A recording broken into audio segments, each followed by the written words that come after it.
My $3 million oceanfront house was purchased, and instantly my son-in-law heard. He phoned. "We're coming over. There will be 20 of us. Get beds, towels, slippers, food ready. We'll be staying for 3 weeks.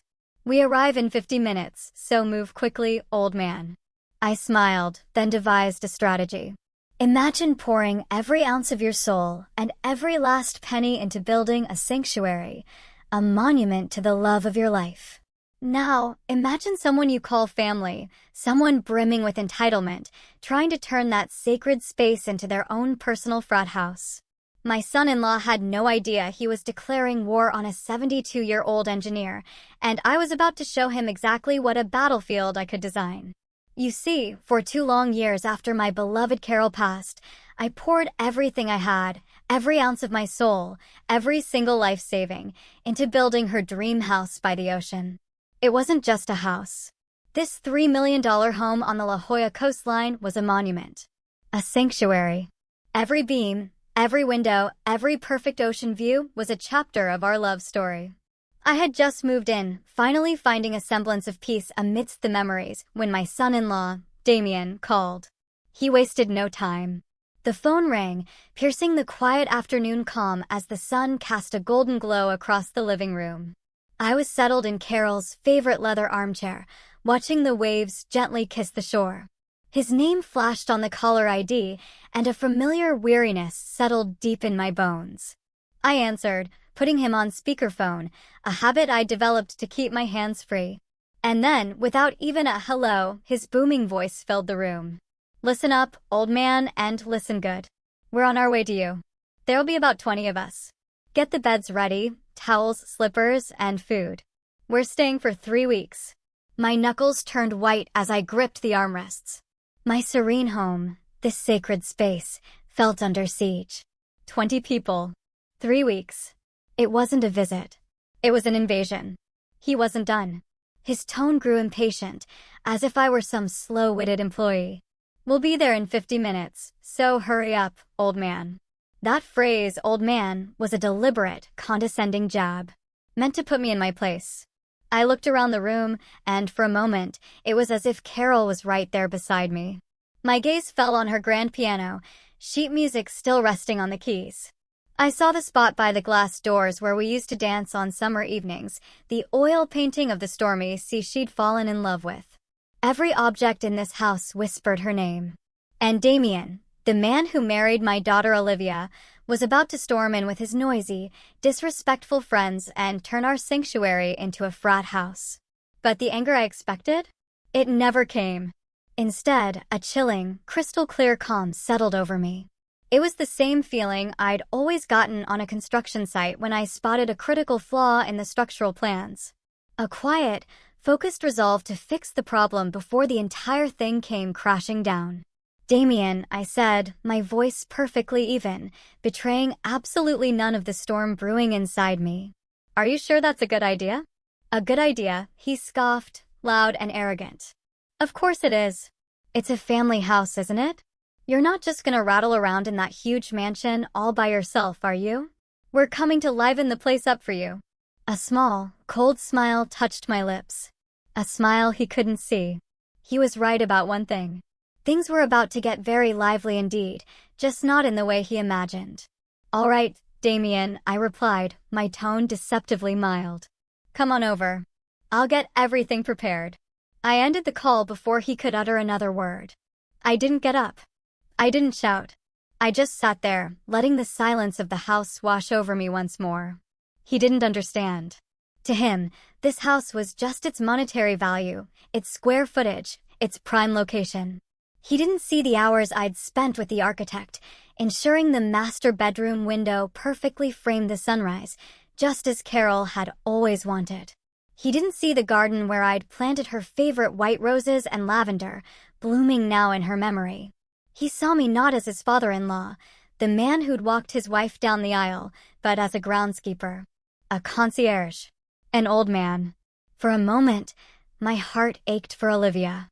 She was a sweet girl, yes, but weak. Easily bulldozed by her husband's loud, aggressive personality. I knew she'd be swept along, too timid to stand up to him, too afraid to defend her own father. But my love for her couldn't excuse this level of blatant disrespect. Carol had taught me that love without boundaries isn't love at all. It's permission to be mistreated. And Damien had just stepped over a boundary etched in stone, a boundary I would defend. My mind, trained for a lifetime to see stress points and load-bearing walls, began to construct a blueprint. It was a plan for a lesson. A lesson in respect, built on a foundation of his own monumental arrogance. I finally stood up, the stiffness in my joints replaced by a surge of cold, unwavering purpose.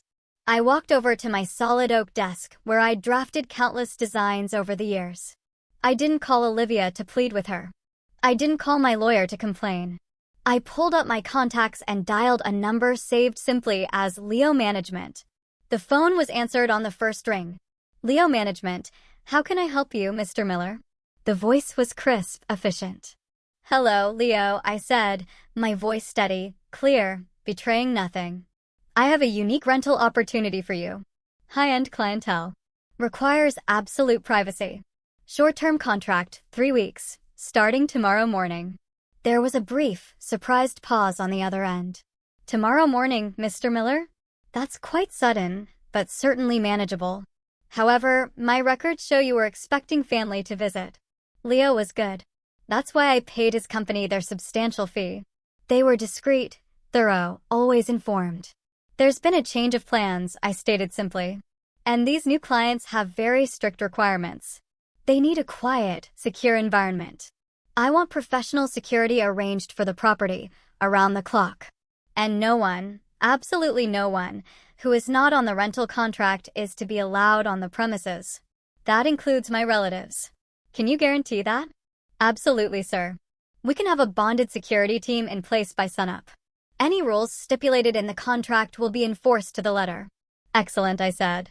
I'll be sending over the renter's information and some additional clauses for the contract within the hour. I want everything signed, sealed, and legally binding before 8 a.m. tomorrow. Consider it done, Mr. Miller. We'll handle everything. I hung up. The first move was made. This wasn't some rash decision, born of anger. This was the activation of a contingency plan. A break glass in case of emergency protocol I'd designed with my lawyer months ago. A legal fortress I'd built to protect Carol's legacy from the entitlement I saw growing in Damien's eyes. I sat down at my computer and began composing the email to Leo. There was no feeling of triumph. No petty glee. Only a profound sense of calm. The calm of an engineer who has double-checked his calculations and knows, with absolute certainty, his structure will withstand the coming storm. Damien thought he was heading to a party. In reality, he was walking into a meticulously designed lesson. And class was about to begin. With the call to Leo finished, a 50-minute clock started ticking in my head. Damien was a storm on the horizon, fast approaching, and I had to batten down the hatches. I didn't rush. An engineer knows that haste leads to structural failure. Instead, I moved with a calm, deliberate economy of motion. A man with a blueprint and a deadline. My first stop was the living room mantelpiece, the heart of our home. It was lined with silver frames, each one a precious snippet of our lives together. I picked up a black and white photo from our wedding day. Carol was laughing, head thrown back, a joy so pure it radiated from the faded image. For a fleeting second, I could almost hear that laugh echoing in the silent room. I remembered her whispering at the altar, "You're stuck with me now, Robert Miller." "Best predicament I've ever been in," I'd whispered back. The memory was warm, but my hands were cold and methodical. I got bubble wrap, a packing box. Each photo, our honeymoon in Italy, Olivia's first steps, the last Christmas before Carol got sick, each precious memory was carefully wrapped, sealed away, placed into hibernation. Safe from the coming frost. Next, her piano. A beautiful baby grand, a gift on our 20th anniversary. Her fingers had danced across those ivory keys for years, filling the house with music. Joyful, melancholic, always full of life. I ran my hand over the smooth, polished wood, almost feeling the phantom vibrations of the last piece she ever played. A simple, haunting melody by Debussy. She was weak then, but her touch on the keys was as certain as ever. She was saying goodbye. I gently lowered the fallboard, covering the keys. Locked it. Then draped a thick, plain canvas dust cover over the entire instrument. It looked stark now. A shrouded ghost in the corner, its voice silenced, its spirit hidden. From there, I moved to the built-in bookshelves. Our shared library. I didn't pack every book. Impractical. Unnecessary. My mission wasn't to empty the house, it was to remove its soul. I scanned the shelves, my eyes finding the worn spines of our favorites. I pulled out a collection of Robert Frost poems. Tucked inside was a note, Carol's elegant script. My dearest Robert, thank you for taking the road less traveled by. It has made all the difference. All my love. See, I closed the book. The ache in my chest, a familiar friend. I packed that book and a dozen others like it, the ones with inscriptions, the ones we read aloud on rainy nights. In their place, I left generic hardcovers. Books people buy for decoration. The shelves still looked full, but now they were just furniture. With 3 boxes now filled with the most potent pieces of our life, I carried them, one by one, down to the basement. At the far end of the finished space, behind a plain wooden door, was my sanctum sanctorum. I punched a 7-digit code into a keypad. A series of heavy deadbolts retracted with a satisfying clunk. I pulled open the heavy, insulated steel door. This was my vault. I designed and built it myself when we first constructed the house. I remembered the conversation with Carol vividly. We were standing on the empty plot of land, the ocean breeze whipping her hair across her face. "It's beautiful, Robert, but so close to the water," she'd said, a flicker of worry in her eyes. "What about the storms? What about a flood? All our pictures, my mother's jewelry, everything could be washed away." She was right. An engineer deals in probabilities. And living on the coast meant a major storm was never zero. So I over-engineered a solution. A 10 by 10 foot room with reinforced concrete walls, a dedicated climate control system, a door that could withstand a Category 5 hurricane. "It's a storm cellar for our hearts," she'd called it, her eyes shining with relief and love. The irony wasn't lost on me now. I had built this vault to protect our memories from a storm of wind and water. Now I was using it to protect them from a storm of arrogance and disrespect. A storm that, in a way, was family. I placed the boxes neatly on a metal shelf inside, next to Carol's jewelry box and a few other heirlooms. I took one last look, closed the heavy door, the deadbolt sliding home with a sound of finality. Carol was safe. My work wasn't done. I went upstairs to the master bedroom. Stripped our bed of the beautiful quilt Carol had spent a year making. In its place, a plain, thin white comforter. I did the same for the guest rooms, replacing warm, welcoming bedding with sterile, hotel-grade linens. I went into the bathrooms, removing the plush, color-coordinated towels, the lavender-scented soaps Carol loved. I replaced them with stacks of cheap, scratchy white towels and generic bars of soap, still in their paper wrappers. I worked without stopping. Precise. Efficient. The house was being transformed. Neutralized. Its warmth systematically extracted, leaving behind a clean, functional, but utterly cold shell. It was becoming a house. But it was no longer a home. I finished my work and stood in the center of the living room. The clock on the wall showed 48 minutes had passed. I looked around. The photos were gone. The piano shrouded. The warmth locked away in the basement. The stage was set. It was a perfect imitation of a luxury rental property. Devoid of personality. Of history. A beautiful body, yes, but without a soul. Just then, I heard it. The low rumble of multiple engines turning onto my long gravel driveway. They were here. The storm had arrived. And I, the engineer, stood calmly in the quiet eye of my own creation. Perfectly prepared. At precisely 3 o'clock, a sleek, dark sedan pulled into my driveway. Evelyn Reed, my lawyer of 15 years, stepped out. Sharp, intelligent eyes, a no-nonsense demeanor. She wasn't here for condolences. She was here to confirm the final details of a war I was about to wage. I led her into my study, where a thick binder of documents lay on my polished oak desk. She gave me a knowing look, a mix of professional sympathy and steely resolve. Robert, she began, her voice calm and measured. Are you certain you want to proceed with this? Once we set this in motion, there's no turning back. I met her gaze without flinching. He called me Old Man Evelyn.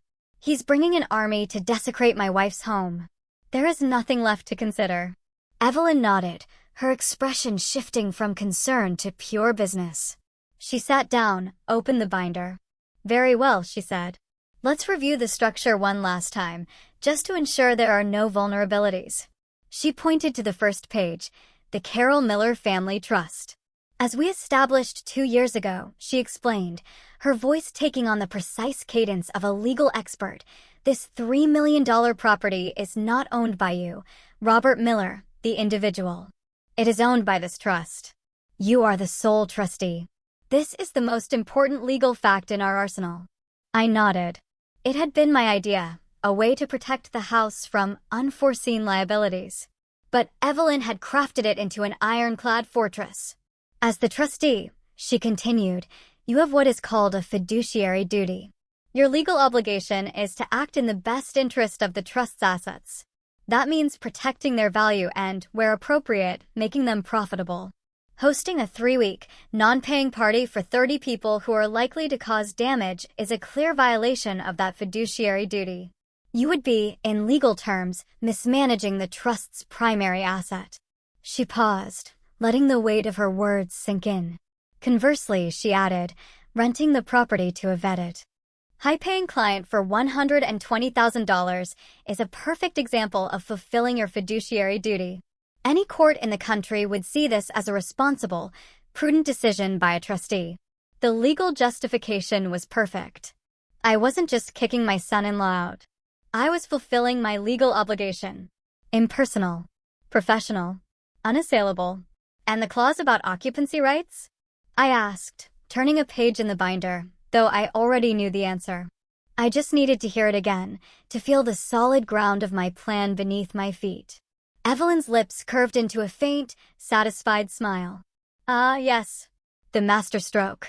She tapped a paragraph highlighted in yellow.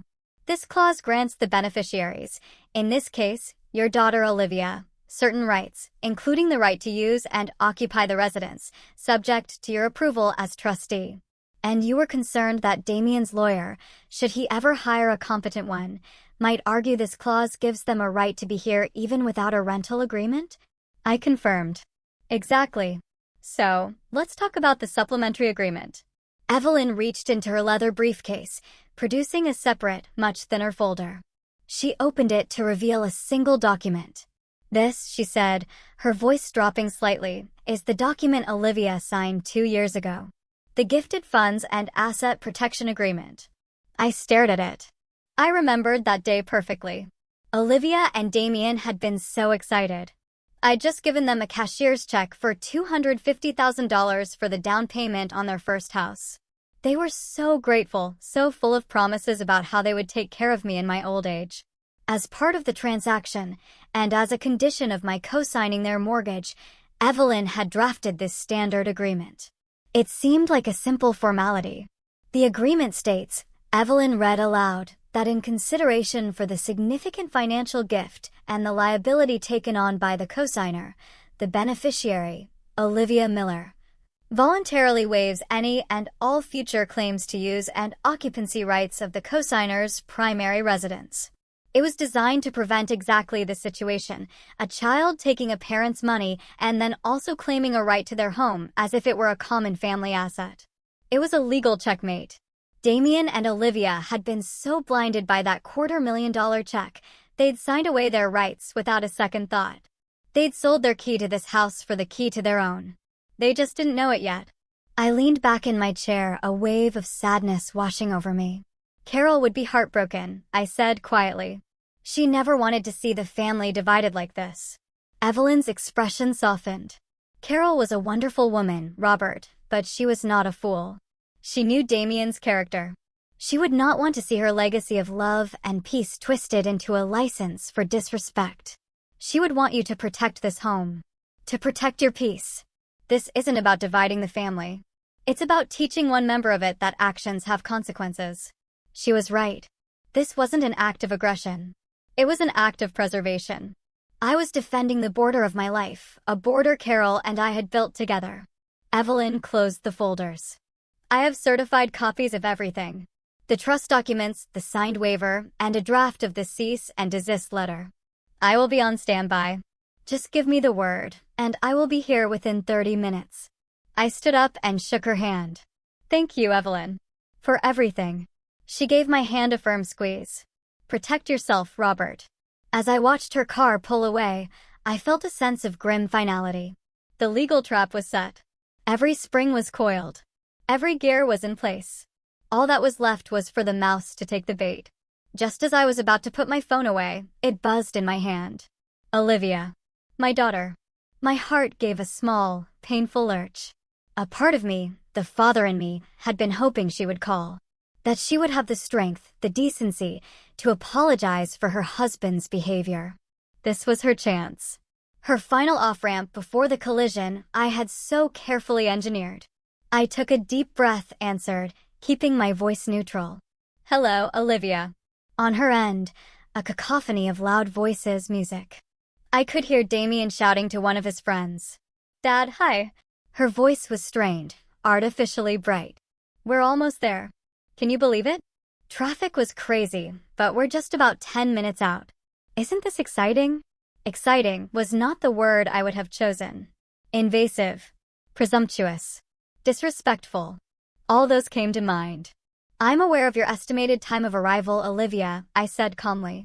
A brief, awkward silence. Oh, okay. Well, I just wanted to, call ahead. She was fumbling for words. I knew why. She felt guilty. Good. Guilt was the seed of conscience.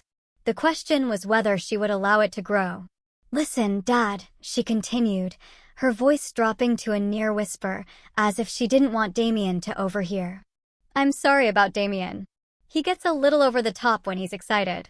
He's just really looking forward to this trip, to showing his friends the new house.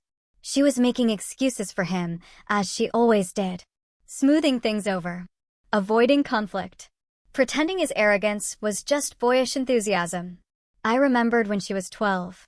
A boy in her class was bullying a smaller kid, and Olivia, all of 4'10" of her, had stepped right between them and told the bully to back off. She had a spine back then. I wondered what had happened to it. I suspected it had been slowly eroded away by years of placating a man like Damien. It's not about excitement, Olivia, I said, my voice soft but firm. It's about respect. This is my home. It is your mother's home. I let the words hang in the air. I had given her an opening. A chance to agree. To say, I know, Dad, and I'll talk to him. It was a lifeline I was extending across a growing chasm. She didn't take it. Instead, I heard her sigh. A sound of pure exasperation, as if I were the one being difficult. Oh my God, Dad, fine. Rules. Whatever. We'll be on our best behavior, okay? Gosh, I have to go. Damien's calling me. We're pulling up now. See you in a minute. And with that, she hung up. She didn't say, I love you. She didn't say, I understand. She said, whatever. That one word was the sound of a door slamming shut. It was the sound of her making her choice. And it wasn't me. I placed the phone down on the counter. The tiny flicker of hope I hadn't even realized was there had been extinguished. I felt a strange sense of peace. The sadness was still there, a dull ache for the strong little girl my daughter used to be. But the guilt? The hesitation? Gone. I had given her a warning. I had offered her a way out. She had not only ignored it, she had dismissed it with a flippant, disrespectful whatever. She had made her bed. Now all that was left was for her and her husband to lie in it. And I, the old man, the engineer, had designed that bed with meticulous, unforgiving precision. The doorbell rang. A sharp, demanding chime echoing through the now silent house. The storm had made landfall. I stood in the foyer as the bell chimed again, this time a long, impatient press.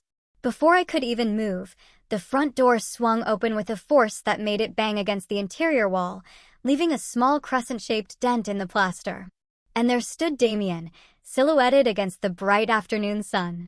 He wasn't holding a suitcase. He was holding a large red cooler. He grinned a wide, predatory smile that didn't reach his eyes. "All right, old man. The party's here," he boomed, his voice echoing in the high-ceiling space. He strode in without wiping his feet, clapping me hard on the shoulder as he passed, a gesture less friendly, more a claim of ownership. "Hope you're ready for us. Where's the best place to set up the bar?" Behind him, a tidal wave of bodies began to pour into my home. It wasn't 20 people. My quick, practiced engineers, I did a rough head count, closer to 30. A chaotic mix of young men and women, all loud, all laughing, all carrying bags and cases of beer, as if they were arriving at a rented beach house for spring break. The delicate coastal quiet I cherished was shattered instantly, replaced by a cacophony of shouting, whooping, and the thumping bass of a portable speaker someone immediately placed on my handcrafted entryway table. One of the men, wearing a backwards baseball cap, let out a low whistle. "Damn, Damien," he shouted over the noise. "You weren't kidding. Your father-in-law is loaded. This place is sick." Damien just laughed. A proud, possessive sound. "Told you, man. Welcome to my summer home." My summer home? The words hung in the air, a thick, greasy slick of entitlement. I didn't say a word. I simply stood there, a statue of calm in the swirling river of chaos. I watched as they dropped their duffel bags unceremoniously on the polished hardwood floors, the zippers scratching the surface I'd so carefully maintained. One young woman immediately flopped onto the white linen sofa, propping her sandy flip-flops up on the custom-made coffee table. Another group made a beeline for the kitchen, yanking open the refrigerator without a moment's hesitation. "Score! He's got beer," someone yelled, followed by the hiss of multiple cans being cracked open. They were not guests. They were invaders. Behaving like locusts, descending upon a field, consuming everything in their path with a mindless, voracious energy. I saw Olivia trailing in at the back of the pack. She looked small and overwhelmed, a nervous, apologetic smile plastered on her face. Her eyes met mine for a brief second, and I saw a flicker of shame. "Dad," she started, but her voice was drowned out by Damien bellowing from the living room. "Liv, babe. Come check out this view." She gave me a helpless shrug and scurried away to join her husband. A ghost trailing in the wake of a hurricane. Her apology, unspoken and unfinished, evaporated into the noisy air. I wasn't angry at her. I was disappointed.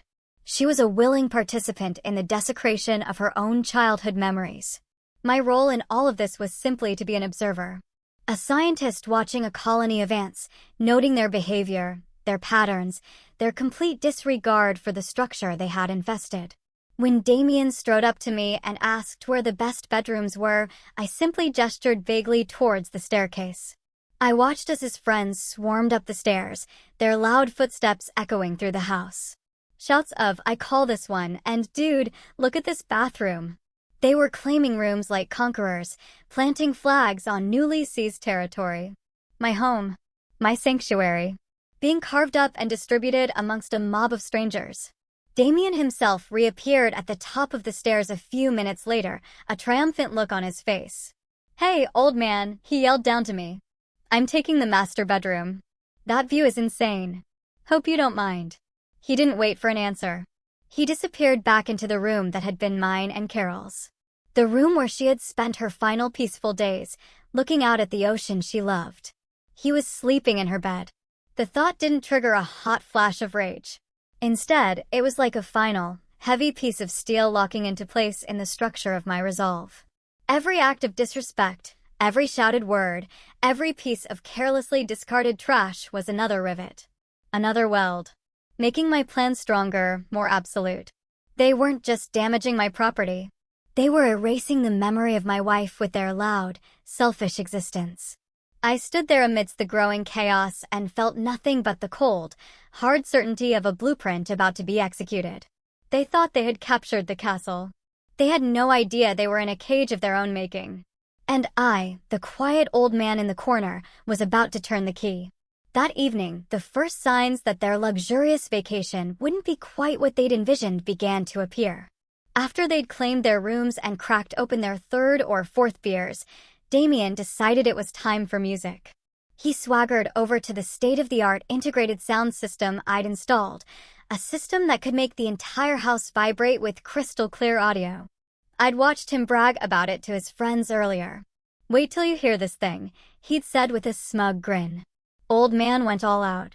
He tapped at the wall-mounted control panel, his brow furrowed in concentration. Nothing happened. He tried again. Silence. One of his friends, a lanky kid with a sarcastic smirk, chimed in. "Having trouble there, D? Maybe you need to call tech support." Damien's jaw tightened. "Shut up, man. It's probably just a setting." He spent the next 20 minutes trying to connect his phone via Bluetooth, then Wi-Fi, then trying to log into a streaming service. The system, which I had spent a mere 5 minutes reconfiguring before they arrived, utterly refused to cooperate. It recognized the network, but wouldn't connect. It saw his phone, but rejected the pairing. It was a masterclass in technological frustration. Finally, disgusted, he gave up. They were forced to rely on the tiny, bass-heavy sound from the portable speaker they'd brought. The magnificent $5,000 sound system remained stubbornly silent, a monument to their incompetence. Damien shot a dark look in my direction. I was sitting in my armchair, reading a well-worn paperback. I simply looked up, gave him a helpless shrug, and said, "Oh, that newfangled thing?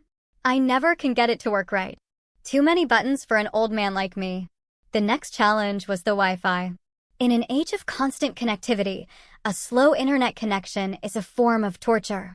I'd logged into the main router's administrative panel and throttled the bandwidth down to a crawl. It wasn't off. It was just agonizingly slow. The signal was strong, 5 bars everywhere in the house, which only added to their confusion. But trying to load a video?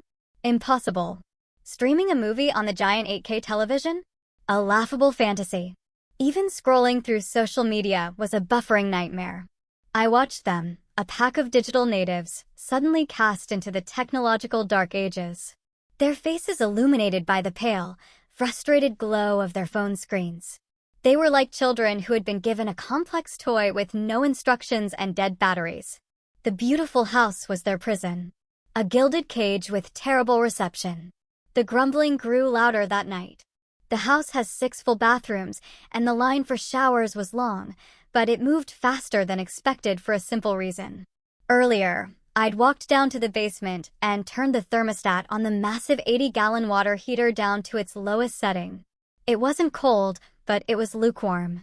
And after the first 4 or 5 showers, it became decidedly cool. I heard yelps of surprise and frustration echoing from the upstairs bathrooms. "Dude, is there any hot water in this place?" someone yelled. Damien, who had been trying to untangle an HDMI cable to connect a video game console to the stubbornly uncooperative smart TV, threw his hands up in the air. "How should I know? Maybe the old man is trying to save a few bucks on his gas bill."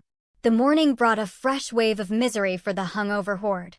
Hangovers craved 2 things, coffee and grease. I had ensured both were difficult to obtain. The gourmet Italian espresso machine, a beautiful chrome beast that could produce a perfect cappuccino, was flashing a small, insistent red light. The display read, in crisp digital letters, "Descal cycle required." Without the proper cleaning solution, which I had conveniently hidden, the machine refused to do anything.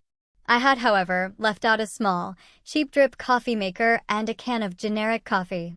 The disappointment on their faces as they sipped the bitter, watery brew was a small, quiet victory. The high-tech induction stove in the kitchen was similarly uncooperative. Its touch controls refused to respond to their greasy fingers. Through all of this, I remained a placid, unbothered island of tranquility. While they struggled with the coffee machine, I was on the patio, drinking a simple cup of tea I'd brewed on a small hot plate. While they cursed at the buffering symbols on their phones, I was reading my book, turning the physical pages with a quiet rustle. My analog piece was a stark, deliberate contrast to their digital hell. Every time one of them approached me with a new complaint, I would offer a look of grandfatherly confusion and some useless advice. The Wi-Fi? "Oh dear, did you try turning it off and on again?" I'd say. The stove? "Sometimes you have to have just the right pan on it. It's very particular." My feigned helplessness was my shield and my sword. I was the ghost in the machine, the subtle saboteur whose work was invisible, but whose effects were maddeningly present. Damien's frustration was a pressure cooker, and I was just gently turning up the heat. He was the host of this grand party, but he couldn't deliver any of the promised luxuries. His friends had started to tease him, their jokes laced with a growing edge of genuine annoyance. "Some palace you got us, D," one of them said, gnawing on a piece of burnt toast. I had better Wi-Fi at my dorm. Damien's face flushed a dark, angry red. His ego, the most fragile thing about him, was taking a beating. The house was supposed to be his trophy, a symbol of his power and influence. Instead, it was making him look like a fool. He stood up from the table, his chair scraping loudly against the floor. He needed to reassert his dominance. He needed to find something, anything, in this cursed house that he could control. And as he began to storm through the living room, his angry eyes scanning for a new target, I knew that the final, critical mistake was not far away. The breaking point didn't come with a roar. It came with a crack. By late morning, the house was filled with a restless, irritable energy. Boredom and cheap beer had become a toxic combination. A few of Damien's friends, including the sarcastic one with the baseball cap, had started tossing a foam football back and forth in the living room, their lazy passes getting more and more reckless. Olivia had weakly protested, "Guys, maybe not in here." But she was ignored. Her voice, a feather in a hurricane. I was standing by the large window overlooking the ocean, pretending to watch the gulls, but in reality, I was observing everything in the reflection on the glass. The football sailed in a high arc. The thrower overshot his target. The other man lunged for it, missed, and the ball bounced off his fingertips, careening directly toward the fireplace mantel. Everything seemed to happen in slow motion. The foam ball, soft as it was, had just enough mass to clip the edge of the small ceramic statue I kept in the center of the mantelpiece. It wasn't a valuable antique. It held no monetary worth whatsoever. But it was the most priceless object in the entire house. It teetered there for a single, agonizing second. A tiny lopsided bird, poised for a flight it could not survive. And then it fell. The sound of it shattering on the stone hearth was not loud. But it was sharp. A definitive crack that sliced through the noise of the house and plunged the room into a sudden, shocked silence. The laughter died in their throats. All eyes were on the colorful shards scattered across the hearth. The young man who had thrown the ball looked pale, his mouth hanging open in a stupid, silent O. He knew, on some primitive level, that he had broken something more than a simple decoration. "You see, that statue? It was the first and only piece of pottery my Carol had ever made. I remembered the day she brought it home from the community art class she joined on a whim. Her hands covered in dried clay, her face smudged, but her eyes shining with the pure, unadulterated pride of a child. It's a bit lopsided, isn't it?" She had laughed, and the glaze ran. "But I made it, Robert, with my own 2 hands. It was beautifully imperfect. A physical manifestation of her spirit, of her willingness to try something new, late in life. It was a piece of her joy I could hold in my hands." As I turned from the window, the silence in the room stretched thick and heavy with guilt. Everyone looked at me, then at Damien, their self-appointed leader, waiting for him to fix this. This was his moment. A moment for a real man to step up. To take responsibility. To offer a sincere, heartfelt apology. A moment to show a flicker of human decency. Damien, of course, did none of those things. To do so would be to admit a loss of control in front of his friends. His ego wouldn't allow it. He broke the silence, not with an apology, but with a loud, jarring laugh. It was a sound of pure dismissal. He swaggered over to the fireplace, nudging one of the larger blue shards with the toe of his expensive sneaker. He looked at me, a condescending smirk playing on his lips, and he spoke the 7 words that sealed his fate. "Oh, come on. It's just a piece of clay, old man." He let out another chuckle, trying to turn the tense situation into a joke. "Chill out. I'll buy you 10 of them." And that was it. The switch inside my soul, the one that toggled between forbearance and action, was flipped. He hadn't just allowed his friend to break a piece of pottery.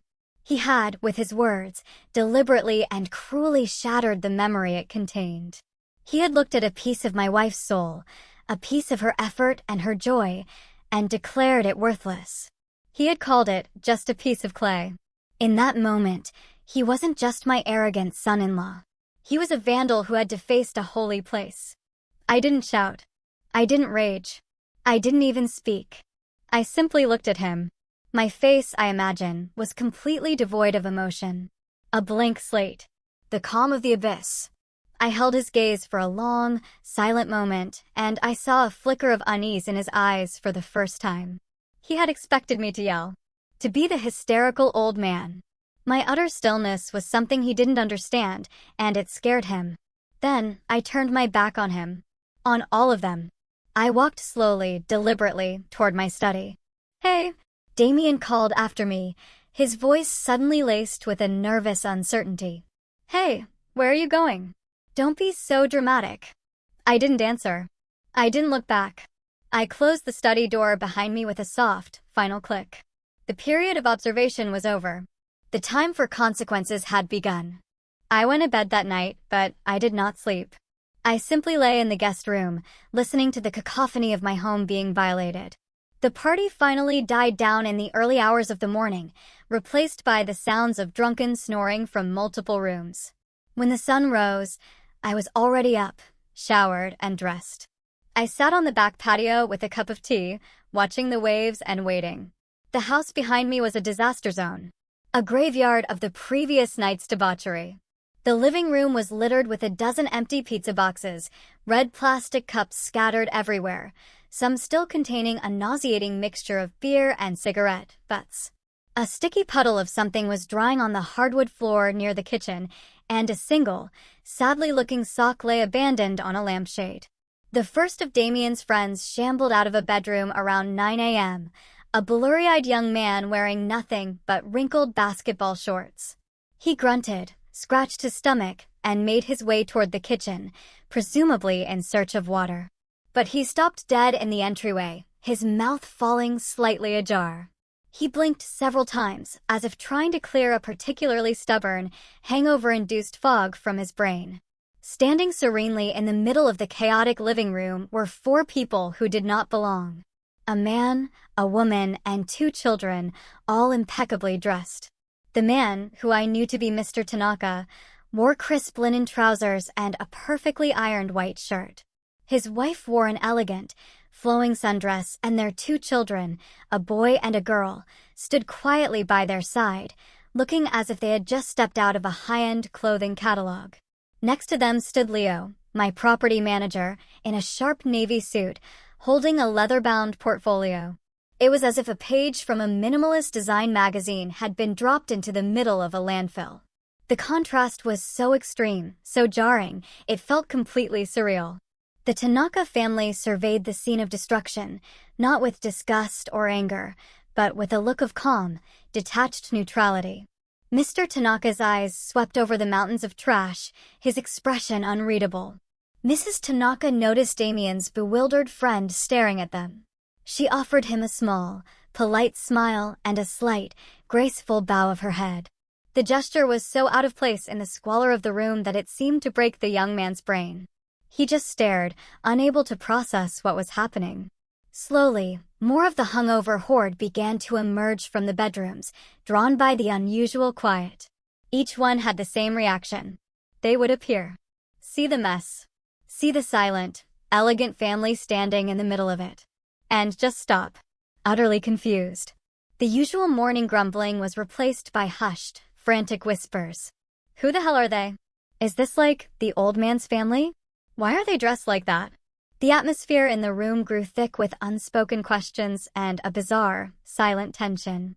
The partygoers, who had acted with such boisterous ownership just hours before, now seemed like what they were, unwelcome intruders. They huddled together in small, confused groups, their bravado completely gone. The Tanakas, meanwhile, paid them almost no mind. Guided by Leo, they began a slow, deliberate tour of the main floor. They spoke to each other in quiet, fluent Japanese, their voices a soft murmur against the backdrop of stunned silence. Mr. Tanaka paused by the large windows, nodding in appreciation at the view. Mrs. Tanaka ran a delicate hand over the marble countertop in the kitchen, carefully avoiding a sticky patch of spilled soda. Their politeness was a weapon, so foreign to this environment that it was completely disarming. They weren't just guests. They were observers, assessors, and their very presence was a judgment on the chaos surrounding them. The strange standoff lasted for another 10 minutes before the king of this squalid castle finally made his appearance. Damien came down the stairs, yawning and stretching, a look of smug satisfaction on his face. He clearly expected to be greeted by the adoring cheers of his friends. Instead, he was met with a room full of tense, confused faces, all staring at the strangers by the kitchen. He followed their gaze, and his face instantly transformed from smugness to pure, aggressive rage. His eyes narrowed, and he stomped the rest of the way down the stairs, placing himself directly in the path of Leo and the Tanakas. He puffed out his chest, the picture of violated masculinity. The surreal quiet was about to be shattered. "Who the hell are you people?" he snarled, his voice a low, threatening growl. "And what are you doing in my father-in-law's house?" His friends, who had been huddled in confused groups, seemed to rally behind his aggression. He was their leader, reasserting his dominance. Mr. Tanaka did not flinch. His expression remained one of serene neutrality. Before I could speak, Leo took a deliberate step forward, placing himself between Damien and the Tanaka family. He moved with an unhurried, professional grace that made Damien's puffed-up posturing look childish. "Good morning, Mr. Carter," Leo said, his voice perfectly modulated, calm, and clear. "My name is Leo from Leo Management, and this is Mr. and Mrs. Tanaka and their children." He gestured gracefully toward the family. Damien scoffed, a harsh, ugly sound. "I don't care who you are. I asked what you're doing here. This is a private family vacation, so I suggest you take your little tour group and get out." Leo's expression did not change. He was the very picture of professional composure. "I'm afraid there's been a misunderstanding," he said smoothly. "This isn't a tour. Mr. and Mrs. Tanaka are the new short-term tenants of this property." The word tenants hung in the air. A grenade with the pin pulled. For a moment, Damien just stared, his brain struggling to process the information. Then he threw his head back and laughed, a loud, forced sound, meant to show his friends he was in control. "Tenants? You're kidding me, right? Tenants. This is my family's house, you idiot. The old man invited us here himself." He jabbed a thumb in my direction. "So, take your fake paperwork and your fake family and get the hell out of here before I call the cops." Leo didn't even blink. He simply opened the leather portfolio he was holding. "The paperwork, I assure you, is very real, Mr. Carter," he said, his voice still infuriatingly calm. He produced a multi-page document with a formal cover sheet. "This is a legally binding rental agreement, signed and executed this morning. The Tanaka family has rented this property for a period of 3 weeks for an agreed-upon sum of $120,000. The number hit the room like a physical blow. $120,000. The whispers among Damien's friends started immediately. The entire dynamic shifted. This wasn't some silly misunderstanding anymore. It was serious. Damien's face went from red to a deep, mottled purple. The laughter was gone, replaced by a look of furious disbelief. He finally turned his full attention to me. "You," he spat, his voice trembling with rage. "You did this. You're trying to kick us out for them after you invited us." This was my cue. I had let Leo, the professional, lay the groundwork. Now it was time for me, the father-in-law, the engineer, to complete the demolition. I took a slow step forward, my calm a stark contrast to his explosive fury. "I'm not kicking you out, Damien," I said, my voice quiet, but carrying across the room. "Because you were never truly invited to stay. You invited yourselves. And, more importantly, you made a critical error in your assumptions." He stared at me, his mouth opening and closing like a fish. "You see," I continued, "you seem to be under the impression that this is my house."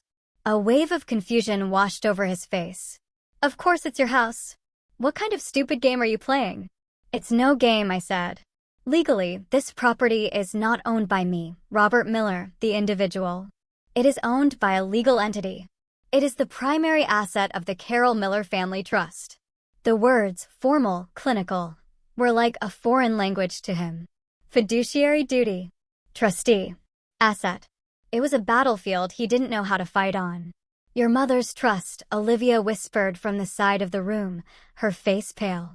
Yes, I said, looking at my daughter for the first time. A trust one established in her name, to protect her legacy. And as the sole trustee, I have a fiduciary duty, a legal obligation to protect the assets of that trust. To manage them responsibly.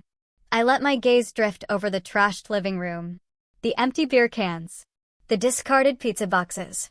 Hosting a 3-week party for 30 people, free of charge, with the high potential for property damage, is not responsible management, Damien. It is, in fact, legally negligent. I then looked toward the composed figures of the Tanaka family. Leasing the property for $120,000, however, is a very prudent and responsible act of management. It is my duty. The ground had completely vanished from under Damien's feet. He was a bull who had charged, only to find himself in the middle of a deep, endless ocean. His usual tactics, bullying, shouting, physical intimidation, were useless against the cold, hard logic of the law. He sputtered, searching for a handhold. This is insane. You can't do this. This is a family matter. He finally fell back on his last resort. He turned to his wife, his voice a desperate plea. Olivia, tell him. Tell your father he's gone crazy. He can't throw his own daughter out on the street. The power in the room didn't just shift. It shattered and reformed in an instant. Damien, the conquering hero, was now a sputtering, cornered child, pleading for his wife to fight a battle he had already lost.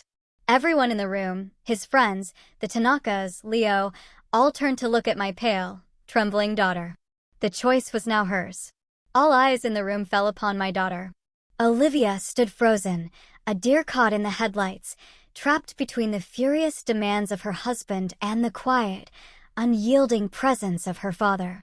Damien, desperate and cornered, saw her as his only remaining weapon. Live. For God's sake. Do something, he yelled, his voice cracking. It's your house too. Tell him. He can't do this to us. Olivia looked at me, her eyes wide with a mixture of fear and a dawning, horrified understanding. Her mouth opened, but before she could utter a single word, a new voice, crisp and confident, cut through the tense air. Actually, she can't.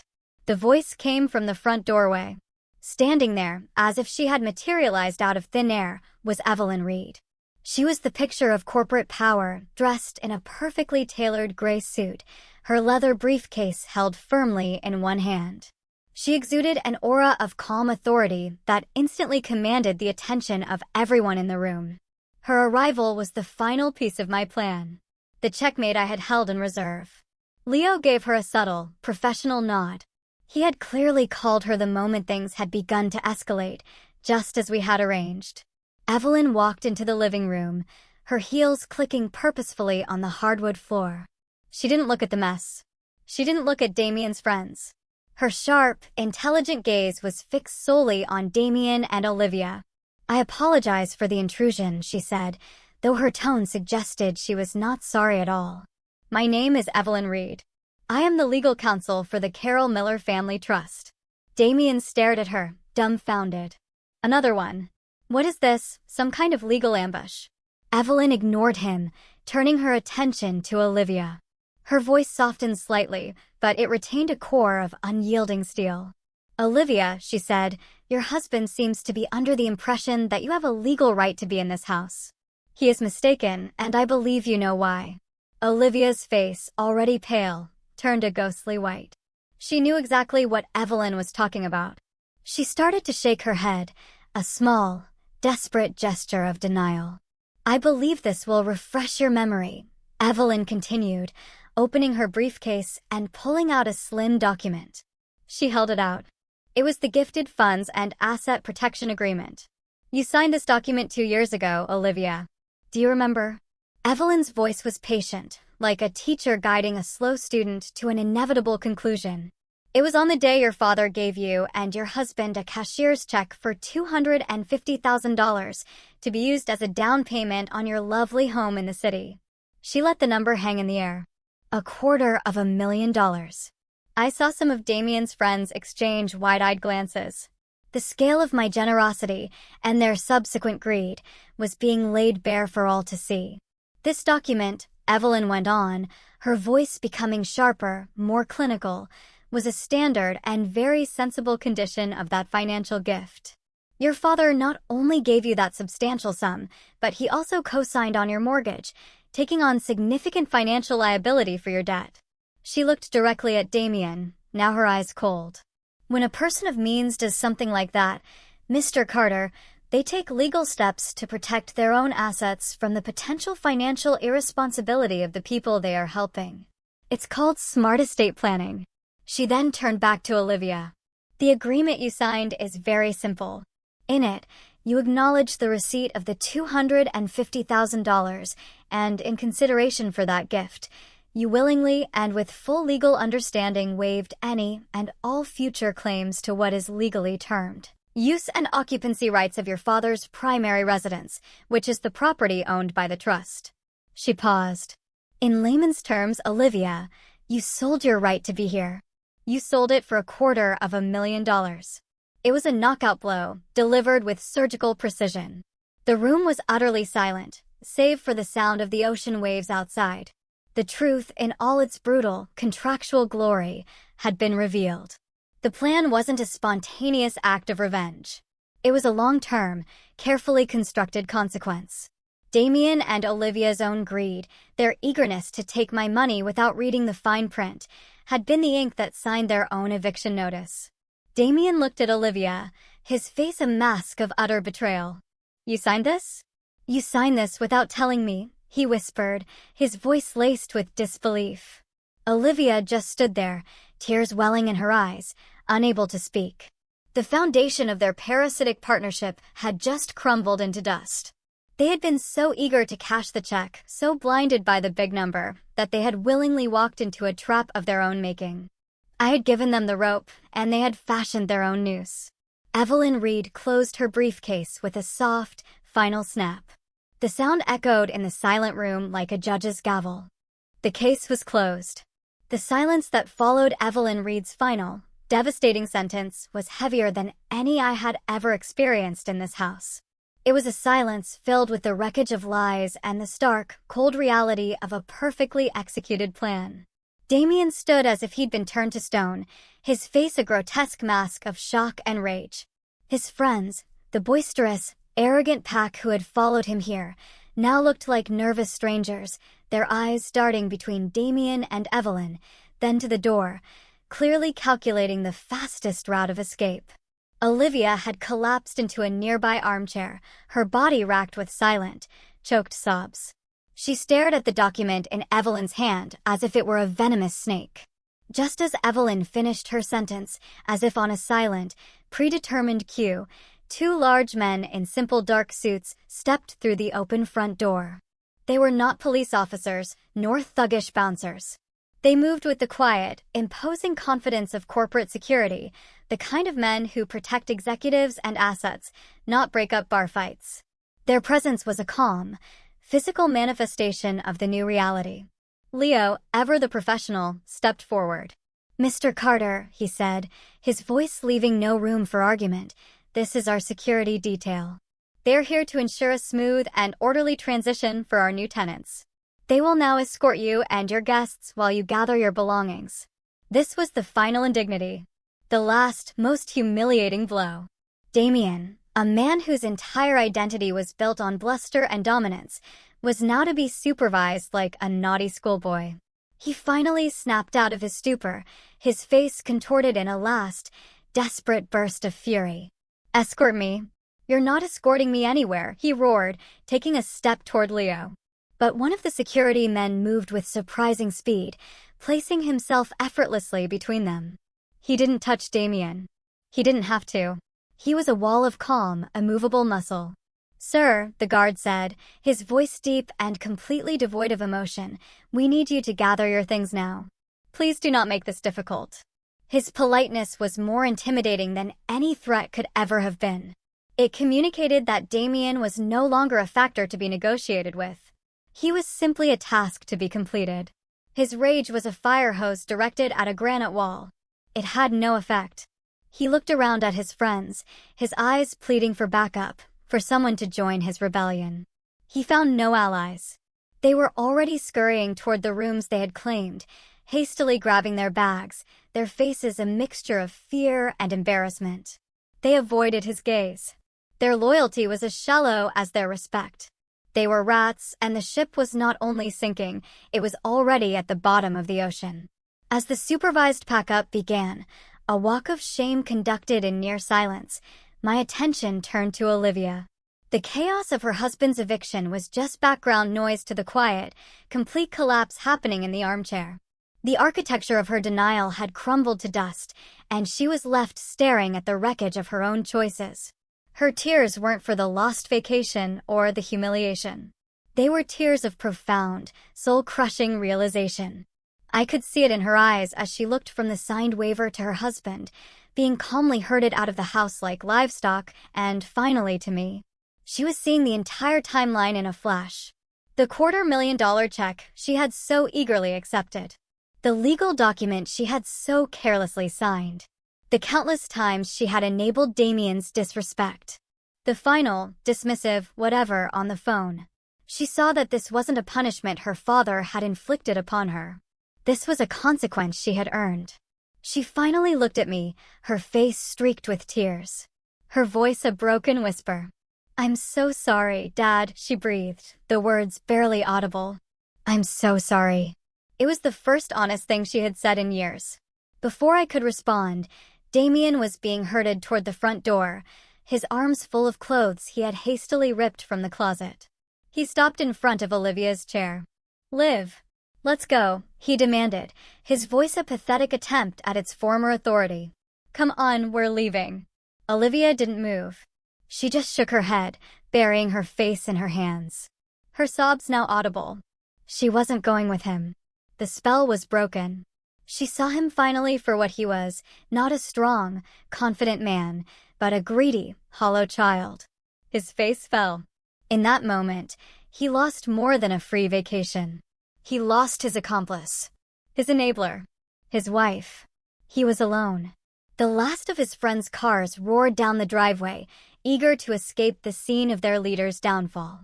The security guard stood by the door as Damien, defeated, threw his bags into his truck. The loud roar of his truck's engine was the sound of his final, pathetic retreat. He was leaving. And he was leaving alone. After the roar of Damien's truck faded into the distance, a profound quiet settled over the house. It felt as if the building itself was breathing a sigh of relief.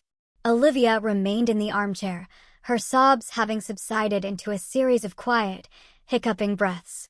The security men had discreetly vanished.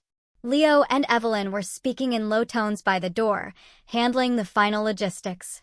I walked over to the kitchen, poured a glass of water, and brought it to my daughter. She took it with a trembling hand, her eyes red and swollen, avoiding my gaze. "I'm so sorry, Dad," she whispered again, her voice raw. I didn't see." I sat down in the chair opposite her, not to console her, but to finally speak the truth. "This was never about the house, Olivia," I said, my voice gentle, but firm. "This house is just wood and glass and stone. This was about respect. For me. And for the memory of your mother. A memory your husband, and by extension, you, treated like it was worthless." She flinched, but she didn't argue. She knew it was true. "I love you, Olivia," I continued. "You are my daughter.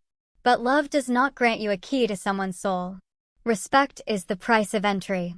It is the rent you pay for the space you occupy in another person's life. Your husband paid nothing and expected to own everything. That is not how the world works." I stood up, leaving her with the choice. "My door is always open to you, my daughter," I said, my voice softening. "But you must be the one to walk through it alone. And you must bring with you the respect that you left behind." I then walked away, leaving her to sit with the weight of her future. A future she would now have to build for herself. Later that evening, The house was clean and quiet again. Leo's efficiency was remarkable. The wreckage of the party was gone, leaving no trace. I was on the back patio, the same spot where my ordeal had begun, watching the setting sun paint the sky in hues of orange and purple. The storm had passed. I felt a presence beside me and turned to see Mr. Tanaka, who had quietly joined me. We stood in a comfortable silence for a few moments. Two men from different worlds, watching the day end. "It is a beautiful home," he said finally, his voice full of a quiet sincerity. "Your wife. She must have been a woman of great spirit." I looked at the horizon, a small, genuine smile touching my lips for the first time that day. "She was the best," I said. "Everything I did today was to protect what she built here. Not the walls, but the feeling." Mr. Tanaka nodded, a look of deep understanding in his eyes. "A house of wood and stone is a simple thing," he said wisely. "But a home built from respect and memory? That is the true engineering." He was right. And as the last sliver of the sun disappeared below the ocean, I felt a profound sense of peace settle over me. The chaos was gone. The disrespect had been answered. My wife's legacy was safe. Order, built not with anger, but with foresight and a father's fierce, quiet love, had finally been restored. For years, I believed that maintaining family peace required me to tolerate disrespect in silence. This ordeal taught me a powerful lesson. True peace is not the absence of conflict, but the presence of clear, unshakable boundaries. An engineer's greatest design isn't a structure of steel and concrete, but a life built on a foundation of self-respect. I didn't act out of vengeance, but from a quiet duty to protect the legacy my wife and I built together. And I learned that sometimes, the most loving thing a father can do is to teach a difficult lesson in consequences. Now, I'm genuinely curious. What would you have done in my place? Have you ever had to draw a line in the sand with family, even when it was painful? Let me know in the comments below. I really want to hear your thoughts.